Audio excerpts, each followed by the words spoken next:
Hey guys, welcome back to the Great Ace Attorney Chronicles! In the last episode, I did mess up a lot, as you can see here up in the life bar. We only have a 1 star left, and we are supposed to present someone who Mr. Shamspeare wanted to kill. And well, I am here, and I think it was Mr. Natsume. It was Soseki-san. So, time to go for some, danger, I guess, and present Mr. Soseki-san. Let's go. If a gas lamp were to go out, it would be noticed immediately, of course. But a gas stove, on the other hand, could be silently extinguished by the killer without anyone noticing. I live around those parts myself, so I know what it's like. I can tell you, trying to sleep without the stove lit is pretty much suicide. You'd freeze to death in no time. Mr. Garadap, the landlord, has a large fireplace in his part of the residence on the top floor. In other words, it wasn't the landlord, but a fellow lodger whose life Mr. Shamspeare was trying to end. Outrageous! I'm talking, of course, about the defendant. Mr. Natsume isn't the villain in this case. He's the victim this man was trying to murder. Good gracious! Objection! The accused is actually the aggrieved. Interesting. However, the fundamental facts of the case remain unchanged. Namely, that the accused is the aggressor here. What? How can you still claim that? Let us indulge your fancies for a moment and assume that there was indeed poison on the mouth of the gas pipe. The question that then arises, who put it there? Who did put it there? The only logical conclusion is that the person responsible was aware of this man's trickery with a gas supply and his intent to kill. Yes, that would indeed seem logical. If the assailant were unaware, how would he or she have known to lace the end of the gas pipe with poison? So now we must ask, how could anyone have known of Mr. Shamspeare's murderous designs? Oh, you mean to suggest? Naturally, the sole possible answer to that question couldn't be more obvious.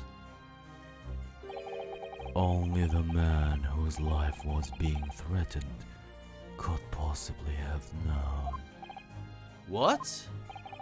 In other words, the person who put the poison on the gas pipe in what was a clear retaliatory attack can only have been the accused, Mr. Soseki Natsume.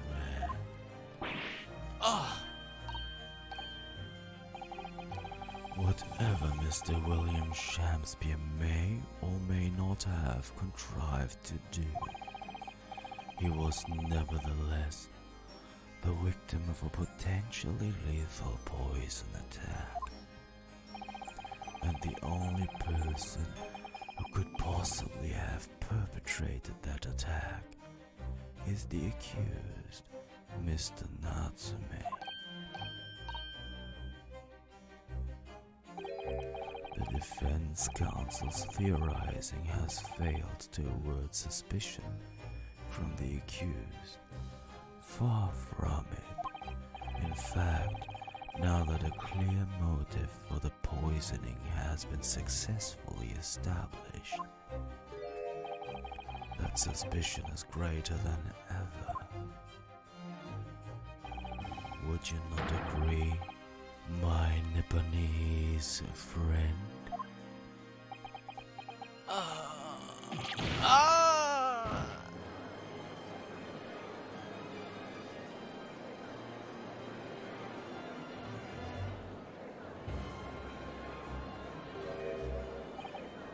How did he manage to turn that around on me so rapidly? Mr. Naruto, you must respond. Otherwise, the members of the jury may very well change their leanings against us again. And this may be our last chance to gain the advantage. What advantage? Well, it would seem that somebody put poison on the gas pipe in Mr. Shamsby's room. So we must name that person now and absolve Mr. Natsume of guilt. You mean name the true culprit? I know it might sound impossible, but if we fail to do that, I have no doubt that Mr. Natsume's fate will be sealed once and for all. As it happens, one possible culprit does come to mind. The evidence, the poison, it's all pointing to a particular person now. The prosecution calls for the jury to consider their leanings again. I trust you'll make the correct choice this time, Mr. Foreman. What? Oh, don't you worry. We know exactly what...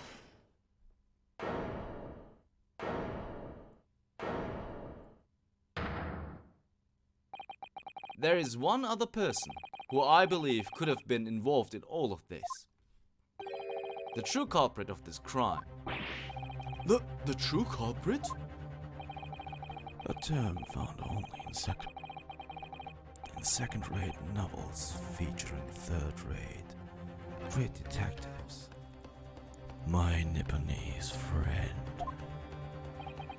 But why not? This farce has gone on for so long already. I see no reason to cut it short before its disappointing climax. Thank you. Tell us, my learned Nipponese friend, what is your latest theory? Who is the so-called true culprit of this crime? Well, guys, here we are again. We are supposed to name someone, and I have no clue who it could be. But I mean, the thing is, Ryunosuke actually talked about poison. And if we could take that into consideration, I mean, he can't be it, he's dead unfortunately. It's not her, that wouldn't make any sense. Meter Man wouldn't make any sense. I think at some point we are going to put the guilt on Barak van Zieks, but not in this case, I don't think. It's not Mr. Gerardab, it's not Mr. Shamsby, because why would he poison himself? Mr. Gregson wouldn't make any sense, Mr. Natsume, Soseki-san wouldn't make any sense, Herlock wouldn't make any sense, Iris wouldn't make any sense, Susato-san wouldn't make any sense, but Olive Green, on the other hand, does make a little bit of sense, at least I think, because she handled the poison in the hospital. And she has a grudge against Mr. Shamsby, and Mr. Shamsby actually visited her. And since she maybe knows that Mr. Shamsby killed her fiancé, her sweetheart, I think that we are supposed to name Miss Olive Green as the culprit here. As much as it pains me, but I'm gonna do it. I hope we're not gonna get a guilty verdict here, but I'm just gonna do it. The name of the person responsible for the poison that afflicted Mr. Shamsby is, I believe, Miss Olive Green. Miss Olive Green? Miss Olive Green. I do feel as though I've heard that name in the recent past, Council, but I don't recall where. Miss Olive Green? The woman from 6 days ago? The victim in the recent case of stabbing on Briar Road. An incident for which Mr. Natsume was arrested, I hasten to add. Oh, of course, yes, Miss Green. She was left comatose for some 3 days, I believe. but I hear she regained consciousness 2 days ago. And I hardly need remind the court that Mr. Shamspeare's poisoning took place 3 days ago. Given that the woman was lying comatose in a hospital bed at the time, she appears to have a rather fine alibi. True, on the night that the incident occurred, Miss Green was in hospital unconscious. So on the face of it, it would seem that she couldn't possibly be responsible. But still. My colleagues and I visited Miss Green in hospital yesterday, and we found her to be in possession of a bottle of poison. Good gracious, she had poison? And there is another fact that links Miss Green to this case as well. The defense requests that she be brought to the witness stand in order to explain the details to the court.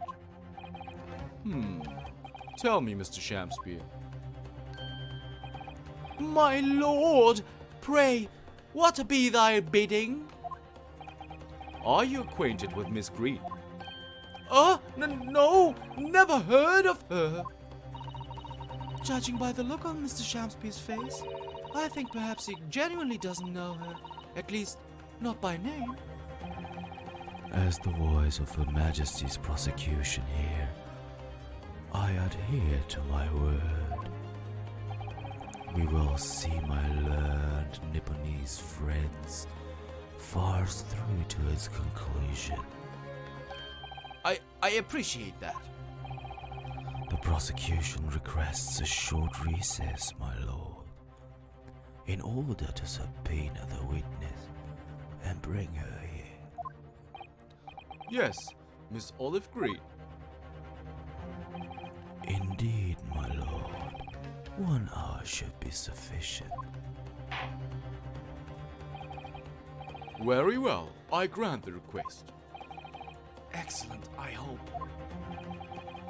The defense has made a most extraordinary accusation, I must say.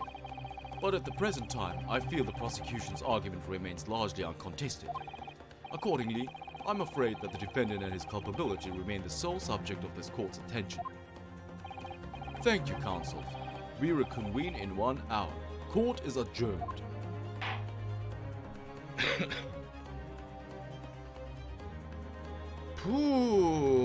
Alright, so we are supposed to save here, but I'm not going to. Because we just started the episode, we still have some time left. We're not gonna save, we're just gonna keep playing. I think it's fine. So, here we are, 23rd February, 11:32 a.m. The Old Bailey, defendant's antechamber. Joyful, jubilant jumping jacks! Oh, Mr. Natsume, I'm so pleased for you. Locum student Mr. Naruto Esquire and non-locum judicial assistant Miss Naomi Kotoba Esquires. Now, finally, at long last, there can be proof. Proof that I'm innocent and proof that my tea is innocent. Ah, good morning, my dear fellows. Ah, Herlock Sholmes! May you drink my tepid tea and fall forever silent. I thought the tea was innocent. Oh, Mr. Sholmes, you came! How wonderful! Please save your derision. I know what you're all thinking. Good morning, he says, when it's very nearly time for luncheon. Your scorn is written clearly across your faces. Nobody said or thought anything of the sort. The truth is, I was determined that today would be the day. As the sleep seduced me last night, I thought, tomorrow, for once, I shall not oversleep. I rise early and be present in court to support my companions. Such spirited determination has a beauty all of its own, does it not? Oh, yes! And then I began to muse on the subject. Why do people oversleep, I queried. Why, time after time, do they make the same foolish blunder? And the answer came to me at once. It's so delightfully simple. People oversleep because they sleep. Well, is that not astute insight into the matter? Oh, yes. Upon which realization, I attempted an experiment. I didn't sleep a wink all night. And the results? By first light, I was exhausted and began to be assailed by fits of drowsiness. Shocking. Shocking. And so the conclusion of last night's experiment is this: a good night's sleep is quite simply essential. Yes, I think most of us probably knew that already. What others presuppose, I prove by experimentation. That, my dear fellow, is the scientific method. Ah, yes, and one more thing. Do you remember this? Ah! Yes, of course, it's the poison that Miss Green was about to drink at the hospital yesterday. Oh, you didn't manage to... It was a laborious task as the bottle was near empty, but such inconveniences do not hinder Sholmes. I managed to confirm that it contained strychnine. So I was right. Perhaps, though of course such circumstantial evidence doesn't prove Miss Green's guilt. I shall leave the bottle in your care now, but licking the inside of the neck is not recommended. The bottle of poison has been entered in the court record. Bottle of poison, a bottle found in possession of Miss Green with traces of the slow-acting poison strychnine inside. Could I have a word? Ah, okay. Gregson, how good of you to come. Forget it. Excuse me. Wait a minute, Inspector. I, don't wish to make a nuisance of myself. From the look on your face, I'd say it's someone else who you think is making a nuisance of himself. My dear Inspector, please speak freely. Pretend that I'm not here. Believe me, if I could do that, life would be a whole lot simpler for me. Do you have the results, Inspector, of the investigation of Mr. Shamspeare's room? Not yet. Shouldn't be long now, though. No, I'm here about something else. That dead convict, actually. Oh, you mean the man from this newspaper article we discovered yesterday in Mr. Shamspeare's room? A man by the name of... Ah, yes, Selden. I went through the archives at the yard and dug out the fellow's file. There's something in there that... well, it caught my eye. Something caught your eye? What, Inspector? What? I've copied out the relevant parts for you, so you can read it for yourselves. Thank you. The capital offender's file has been entered into the court record. Capital offender's file, Scotland Yard's file about the convicted criminal Selden that includes a newspaper article about him dying of illness in prison. These documents include the details that were in the newspaper cutting we found in Mr. Shamspeare's room. I rearrange everything in the court record so we don't have to duplicate information. Oh, that's so kind of you. Thank you. Why are you giving us a copy of this important file, though? Well, you're the ones who turned up the clue in the first place, aren't you? I'm just making sure things get handled in the proper fashion. Oh, Scotland Yard's working all so wonderful. Indeed, my dear fellows, and the inspector here is a shining diamond in its crown. A shining diamond. In the rough, maybe? Look, I just don't want to be beholden to a lawyer, that's all.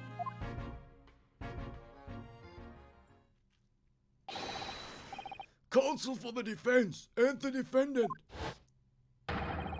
Court proceedings are about to resume. Make your way into the courtroom at once.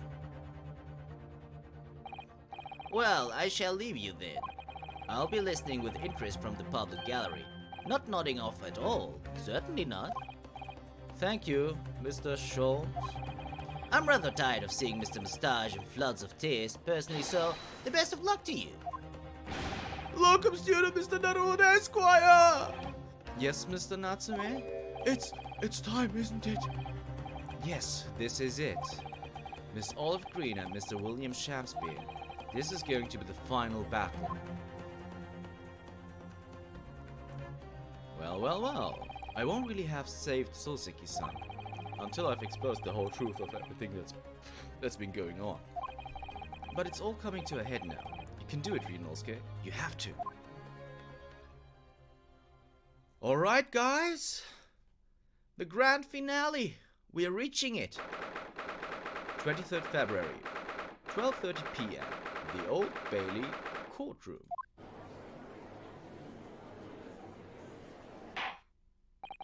In the name of Her Majesty the Queen, I hereby declare this court to be in session again now. Before the recess, we heard a most startling accusation from the defense. Namely, that the victim of this case, we heard or hear only a few days ago, is the true perpetrator of this incident. A reckless, rash, and prejudiced charge of wrongdoing, in my opinion, my lord. However, the prosecution has tried to extend every courtesy to this amateur newcomer from dubious eastern shores. Thank you for that backhanded consideration.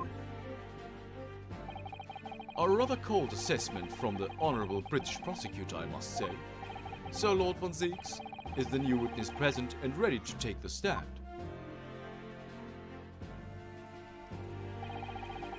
Ready and waiting in the witnesses' antechamber, my lord. Very well. Bailiff, bring the witness in.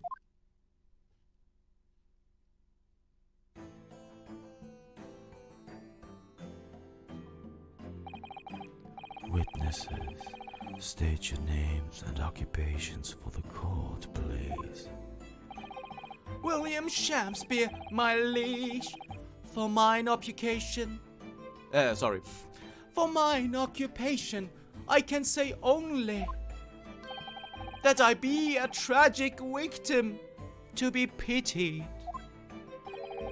Currently unemployed, in other words. I'm Olive Green. I'm a fledgling artist. Well, no, not a fledgling really. A hopeless failure who's too weak-spirited to admit she has no talent, I suppose. Also currently unemployed, in other words. What a coterie. Mr. Shakespeare. My lord, I am thy humble servant. I'm afraid that you are no longer merely the victim in this affair. The possibility has been raised that you are in fact the assailant, intent on taking the life of your fellow lodger. The part you have played in this whole business will be thoroughly scrutinized, I assure you. I would for naught else, my lord. And Miss Green, Yes? you are aware of the reason you have been summoned to this courtroom today, I presume? Yes, the officer did explain. He said I poisoned this ridiculous buffoon. And do you accept the charge, Miss Green? I don't know anything about any poisoning. And I don't know anything about this man. Come, lady, die to live. Verily, I know not thy prickly, pea-pigmented personage. Very well, let us proceed with the matter at hand. That being to ascertain whether or not Miss Green has any involvement in this affair. It's all very strange indeed. Why would you suspect me? I barely ever go to the East End anyway. It so happens that I passed by that neighborhood 6 days ago, that's all. And on the night that this man was poisoned, I was still in hospital fighting for my life. Yes, having been unfortunately caught up in the incident on the street outside the Garrett household. An incident that rendered you unconscious for some 3 days. I was struck in the middle of my back by a knife through no fault of my own, and now I'm under suspicion. What other relevant things might be I suspected of? It's all very disturbing. Your energies may be better spent worrying about random life attacks, I feel, Miss Green. At this point in time, all that appears to connect you with Mr. Shakespeare's lodgings is the Briar Road incident of 6 days ago. That's why we would like you to testify formally now about exactly what happened. Oh no! The incident 6 days ago? You mean you want me to relive that awful accident? Unfortunately, yes. Please tell the court what happened that day. And of course, we will be interested to hear from you about your movements that day too, Mr. Shamspeare. But what happened 6 days ago is nothing to do with me being poisoned. Let us proceed then. The witnesses will present their formal testimony to the court. On the subject of the incident that took place on Briar Road the evening of the 17th of February. Okay, before we do that, I just want to check out the court record. Just want to investigative findings related to Selden. 18 counts of burglary, 6 counts of suspected murder. Okay, Mr. Selden was no greenhorn, apparently. Died of natural causes whilst in prison, his final moments witnessed only by his cellmate. The estimated £1,000 worth of loot he stole remains unrecovered. Condemned criminal dies. Okay, but we already had this. Just Susato-san was so kind to put it there for us into this file. Let's check out the bottle first. Let's check out the bottle. Okay. So this is the poison we've been hearing so much about, strychnine. There are a few remnants on the bottle here, look. You mustn't be tempted to try it. Of course not, as long as we don't lose this trial. No, even if we lose the trial. No, we mustn't lose the trial in the first place, Mr. Naruto. Make your mind up, Susato-san. Okay, nothing else of interest on this bottle then, it seems. Nothing else of interest. Okay, unfortunate, but that's what it is. There is the witness testimony. The evening of the 17th February. It was 6 days ago, about 5 p.m. I was walking along in the snow when I was suddenly stabbed in the back. Coincidentally, it happened to be just outside the house where the men in this case have their lodgings. I was at the tavern on the eve of which thou speakst, for I had bespoke my supper. It was the first time I'd been in the area. I had a little matter to attend to, that's all. Anyway, I was admitted straight to hospital, so I knew nothing about all of this business. Interesting, okay. Yes, a second incident inside a wicket, what I believe to be aptly described as the haunted lodgings. One can only presume this is a most unfortunate coincidence. Meanwhile, you say you were not in your room, Mr. Shamspeare? 'Twas the following morn, when I did awaken, that I learned of the dire events. Mary, what a commotion did the officers of the law make on the floor above mine. When Soseki-san was arrested on suspicion of attempted murder. As suspected, there is nothing connecting these two witnesses but happenstance. It's true, it does seem as though they're unrelated at first glance, but I'm not so sure. There's something lurking in the shadows here. I feel certain of it. And this is my one and only chance to expose it. Counsel, you may now cross-examine these two witnesses if you wish. Yes, my lord.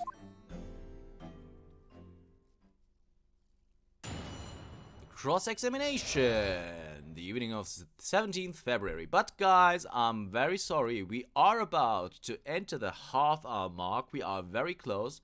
So that means that we are going to perform this cross-examination in the next episode of the Great Ace Attorney Chronicles, Resolve. Stay tuned and watch the next episode to see how things unfold. See you then.